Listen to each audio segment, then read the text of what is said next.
خدا نے قائن کے لیے کون سا نشان ٹھہرایا تھا؟ کیا قائن کے لیے ٹھہرایا جانے والا نشان کسی جسمانی زخم کا نشان تھا؟ یا پھر کیا وہ نشان اس کی جلد کی رنگت میں تبدیلی تھی؟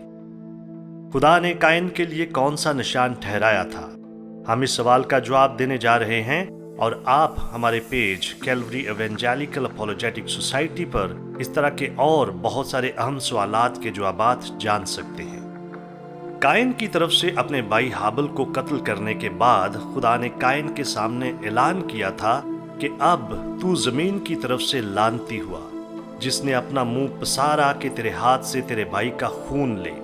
جب تو زمین کو جوتے گا تو وہ اب تجھے اپنی پیداوار نہ دے گی، اور زمین پر تو خانہ خراب اور آوارہ ہوگا۔ اس کے جواب میں قائن نے دکھ اور افسوس کا اظہار کرتے ہوئے کہا کہ میری سزا برداشت سے باہر ہے۔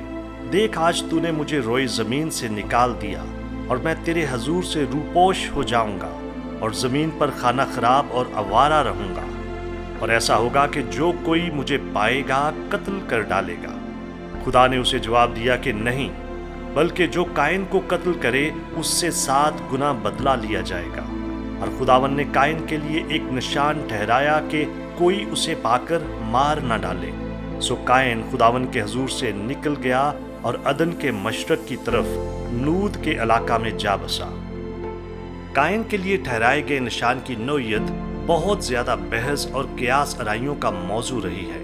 وہ عبرانی لفظ جس کا ترجمہ نشان کیا گیا ہے وہ اوت ہے، اور یہ کسی نشان، علامت یا نشان کے طور پر دی گئی کسی چیز کی طرف اشارہ کرتا ہے۔ عبرانی صحائف میں دوسری جگہوں پر لفظ اوت کا استعمال 79 دفعہ کیا گیا ہے، اور اکثر اس کا ترجمہ علامت یا نشان کے طور پر کیا گیا ہے۔ چنانچہ یہ عبرانی لفظ اس نشان کی صحیح نوعیت کی شناخت پیش نہیں کرتا جو خدا نے قائن کے لیے ٹھہرایا تھا۔ بہرحال یہ جو کچھ بھی تھا، یہ ایک ایسا نشان یا علامت تھی جس کی وجہ سے یہ بتایا گیا تھا کہ قائن کو قتل نہ کیا جائے۔ کچھ لوگ تجویز کرتے ہیں کہ یہ نشان ایک داغ تھا یا کسی قسم کا ایک ٹیٹو تھا۔ بہرحال معاملہ کچھ بھی ہو، اس نشان کی درست نوعیت کی شناخت عبارت کا مرکز نہیں ہے۔ یہاں پر حقیقی توجہ اس بات پر مرکوز ہے کہ خدا لوگوں کو اجازت نہیں دیتا کہ وہ قائن سے انتقام لیں، اور قائن کے لیے جو نشان ٹھہرایا گیا تھا اس نے اس مقصد کو پورا کر دیا۔ ماضی میں بہت سے لوگ قائن کے لیے ٹھہرائے گئے نشان کو سیاہ جلد سمجھتے تھے۔ ان کا ماننا تھا کہ خدا نے قائن کی خاص شناخت کے لیے اس کی جلد کی رنگت کو سیاہ کر دیا تھا۔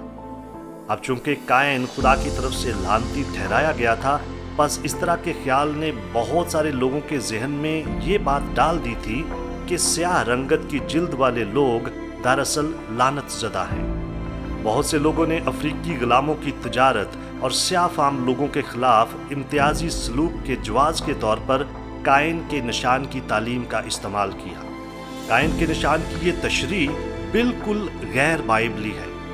عبرانی صحائف کے اندر لفظ اوت کہیں پر بھی سیاہ جلد کو بیان کرنے کے لیے استعمال نہیں کیا گیا۔ پیدائش 4 باب میں ہونے والی لعنت خود قائن کی ذات پر ہوئی تھی، اور وہاں پر قطعی طور پر یہ اشارہ نہیں ملتا کہ اس کی وہ لعنت اس کی آئندہ نسلوں میں بھی منتقل ہوگی۔ لہٰذا اس دعوے کی کوئی بائبلی بنیاد نہیں کہ قائن کی نسل کے لوگ سیاہ جلد کے مالک ہوں گے۔ مزید برآں، اگر تو نوح کے کسی بیٹے کی کوئی بیوی قائن کی اولاد سے ہوتی، اس صورت میں تو قائن کی نسل کسی حد تک آگے جاری رہی ہوگی۔ ہم نہیں جانتے کہ نوح کے کسی بیٹے کی بیوی قائن کی اولاد میں سے تھی یا نہیں، لیکن اگر ایسا نہیں تھا تو قائن کی تو ساری نسل طوفان نوح کے ساتھ ہی ختم ہو گئی ہوگی۔ خدا نے قائن کے لیے کیا نشان ٹھہرایا تھا؟ بائبل میں اس حوالے سے کچھ بھی نہیں بتایا گیا۔ نشان کا مطلب یا مقصد یہ تھا کہ قائن کو قتل نہ کیا جائے، اور یہ مقصد نشان کی نوعیت کی شناخت سے زیادہ اہم ہے۔ نشان جو بھی تھا، اس کا جلد کی رنگت اور قائن کی نسل پر آبائی لعنت کے نافذ ہونے کے ساتھ بالکل بھی کوئی تعلق نہیں تھا۔ نسل پرستی کرنے یا کسی خاص انسانی طبقے یا نسل کے ساتھ امتیازی سلوک روا رکھنے کے لیے کائن کے نشان کو بطور بہانہ یا جواز استعمال کرنا بالکل غیر بائبلی ہے؟ یہ ہے اس سوال کا جواب کہ خدا نے کائن کے لیے کون سا نشان ٹھہرایا تھا۔ اگر آپ اس طرح کے اور اہم بائبلی سوالات کے جوابات جاننا چاہتے ہیں تو ہمارے پیج کیلوری ایونجیلیکل اپولوجیٹک سوسائٹی کو لائک کیجئے، سبسکرائب کیجئے، بیل کا بٹن دبائیے تاکہ آپ ہماری آئندہ ویڈیوز کو دیکھ سکیں۔ شکریہ۔